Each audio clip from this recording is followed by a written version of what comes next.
Welcome to all of you on my channel. Today we start NCERT exercise 8.1. आज हम लोग trigonometry के exercise 8.1 से रिलेटेड क्वेश्चन करेंगे। इसका इंट्रोडक्शन हम आपको पिछले लेक्चर में दे चुके हैं। आज इससे रिलेटेड क्वेश्चन, सो हमने यहाँ फर्स्ट क्वेश्चन लिखा हुआ है एक्सरसाइज का। In triangle ABC right angle at B, AB equal to 24, BC equal to 7, determine sine A cos A and second sine C cos C। आपको एक राइट एंगल ट्रायंगल दिया गया है। देखिए मैं सलूशन यहाँ बना रहा हूँ। B पे राइट एंगल है, AB की वैल्यू 24 सेंटीमीटर, BC 7 सेंटीमीटर। अब आपको यहाँ साइन A पूछा जा रहा है। साइन A का मीनिंग हो गया, यहाँ से आपको एंगल देखना है। साइन A मीन्स अब ये आपका एंगल यहाँ बना और परपेंडिकुलर ये हुआ, बेस ये है और हाइपोटेनस ये रहेगा। तो आप देख रहे हैं यहाँ कि आपको परपेंडिकुलर दिखाई दे रहा है, बेस दिखाई दे रहा है, बट हाइपोटेनस आपको अभी मालूम नहीं है। तो हम लोग क्या करेंगे, सबसे पहले हाइपोटेनस निकालेंगे। हाइपोटेनस निकालने के लिए आपको मालूम है कि अगर ये राइट एंगल ट्रायंगल है तो इसमें पाइथागोरस थ्योरम यूज़ करके दो साइड अगर दिए गए हैं तो तीसरे साइड को हम लोग फाइंड कर सकते हैं। कैसे निकालेंगे? AC square equal to AB square plus BC square. What is AB square? 24 square plus BC 7 square. 24 square 576 plus 49। अब दोनों को ऐड कर दीजिए, 5 2 6। This is AC square. अब आपको AC निकालना है। So AC equal to 625 is square of 25। So taking square root of 625 we get 25। आप चाहें तो स्क्वायर रूट ले लें, आपको याद होना चाहिए 25 का ये स्क्वायर है यहाँ। सो AC इक्वल टू 25। अब देखिए आपके पास AB, BC और AC तीनों हो गए। अब हमें साइन A लिखना है। Now sine A equal to, rules क्या कहता है? Perpendicular upon hypotenuse. What is perpendicular? Perpendicular is BC upon hypotenuse. Hypotenuse is AC। So right here AC। Now BC is 7 centimetre, so put here 7 and what is AC?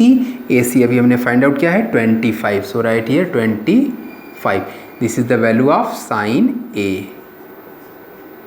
Now for cos A, cos A भी पूछा गया है। So write cos A equal to, यहाँ से angle देखेंगे, perpendicular ये हो गया, बेस ये हो गया, तो बेस अपॉन हाइपोटेनस। कॉस की वैल्यू होती है रेशियो कॉस का, तो AB अपॉन AC।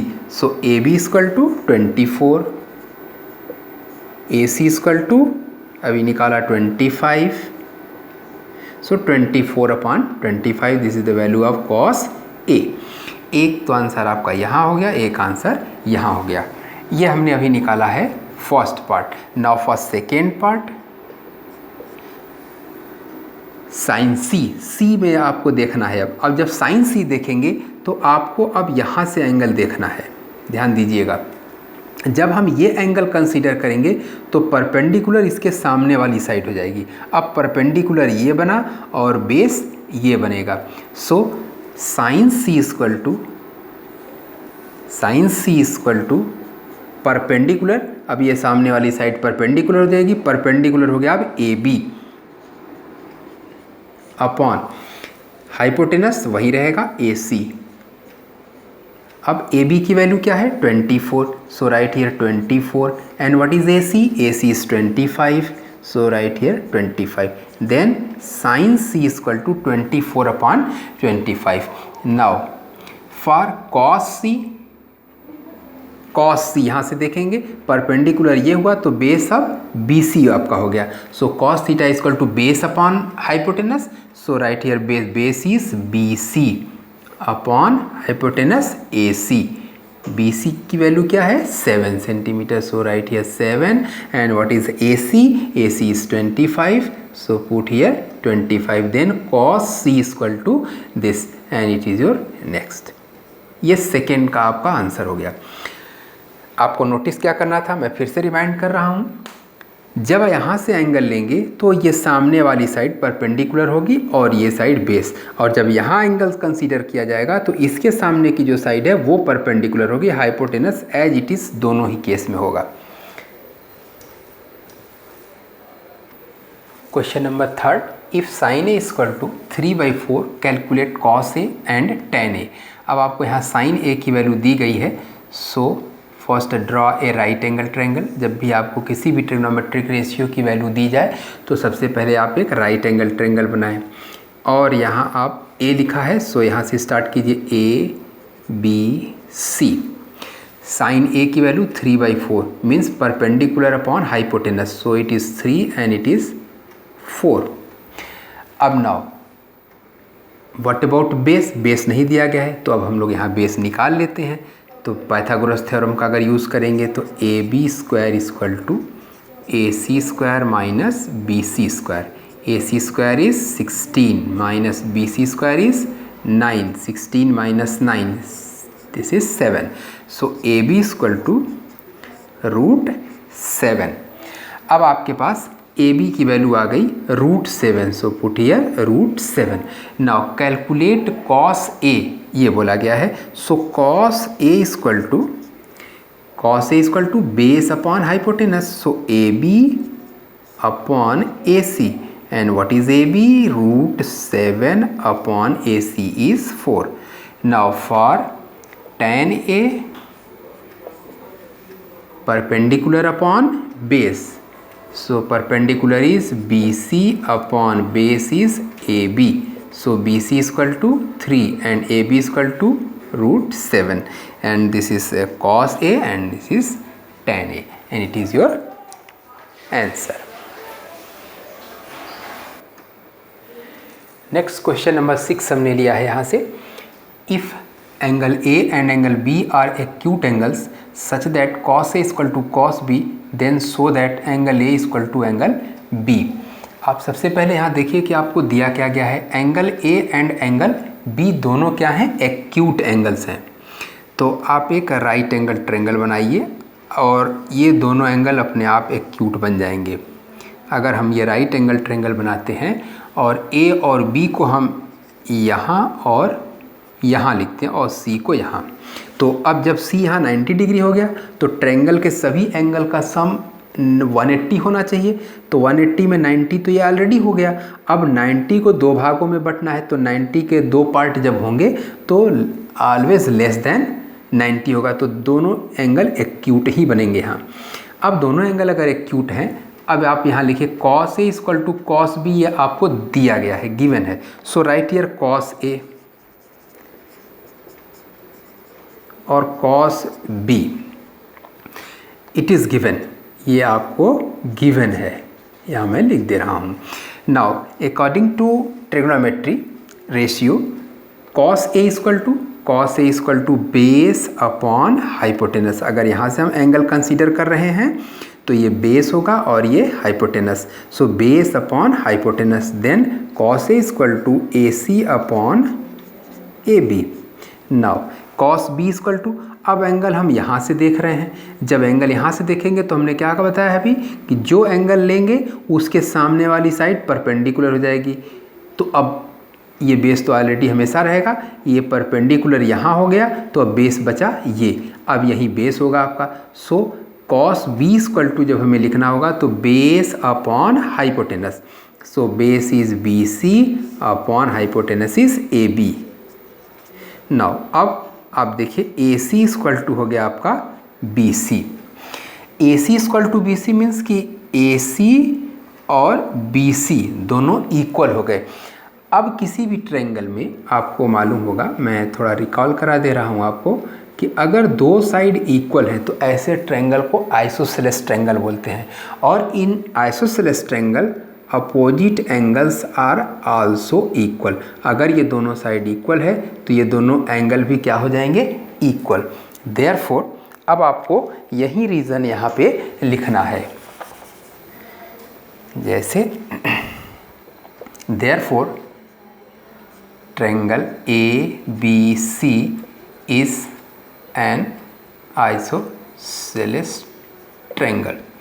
अब अगर ये आइसोसेलेस ट्रायंगल है, देयरफॉर एंगल, ये साइड इसके सामने का एंगल और ये साइड इसके इक्वल है, इसलिए इसके सामने का angle, angle A equal to angle B. It is your answer.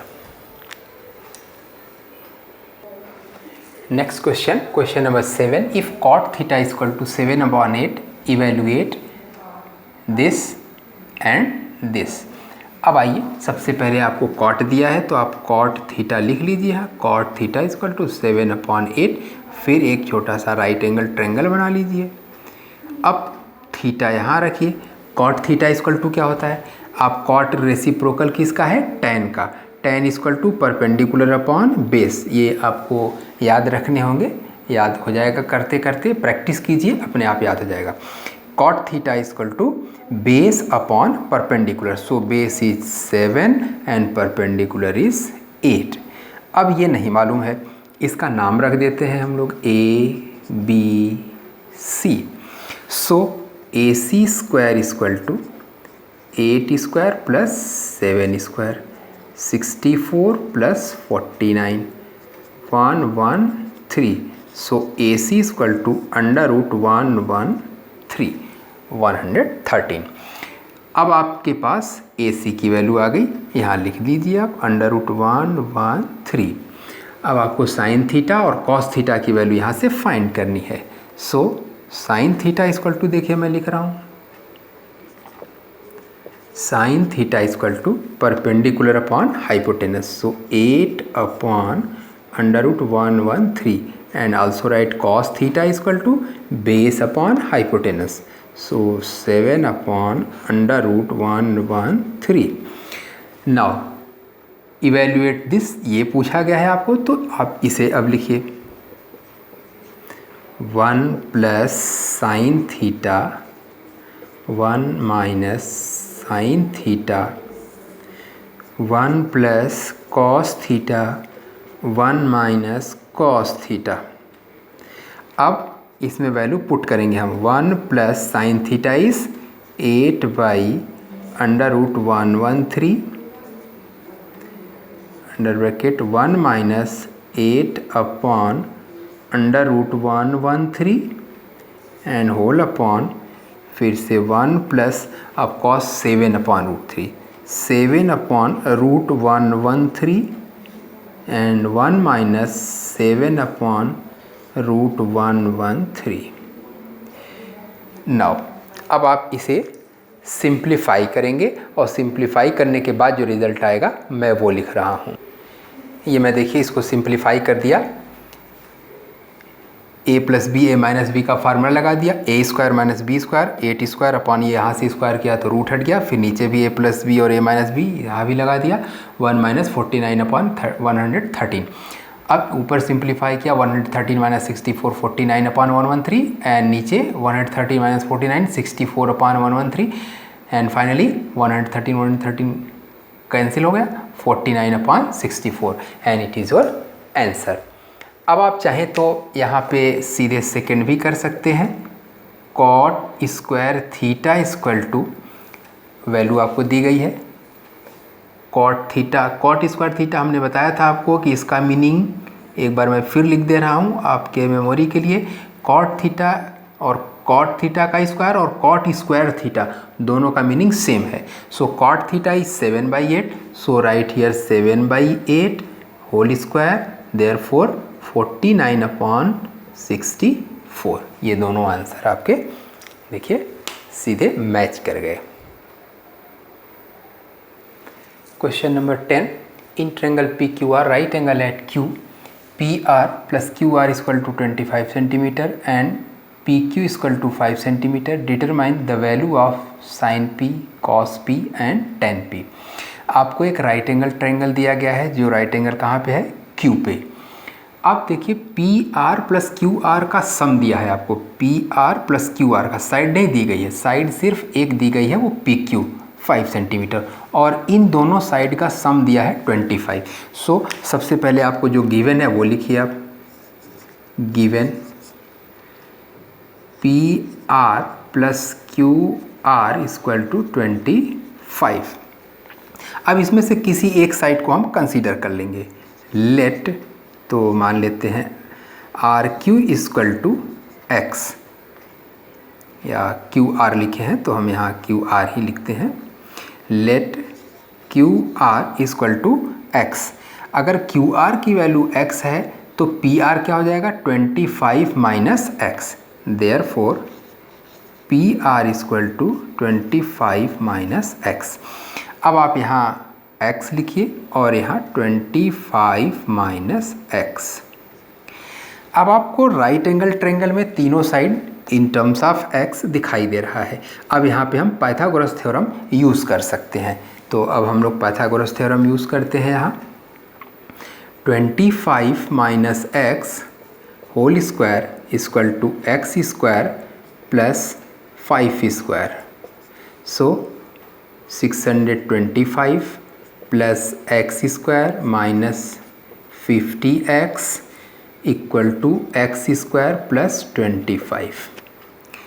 After simplification, अब इसके बाद हम डायरेक्ट यहाँ x की वैल्यू लिख देते हैं। अब देखिए यहाँ हमने इसको सिंप्लीफाई करके x की वैल्यू निकाल ली, 12 आ गया। जब x 12 आ गया it means Q R equal to 12 centimetre. Q R की वैल्यू अगर आप निकाल लिए तो आप पी आर भी निकाल सकते हैं। Therefore P R equal to 25 minus X. So 25 minus 12 and it is 13 centimetre.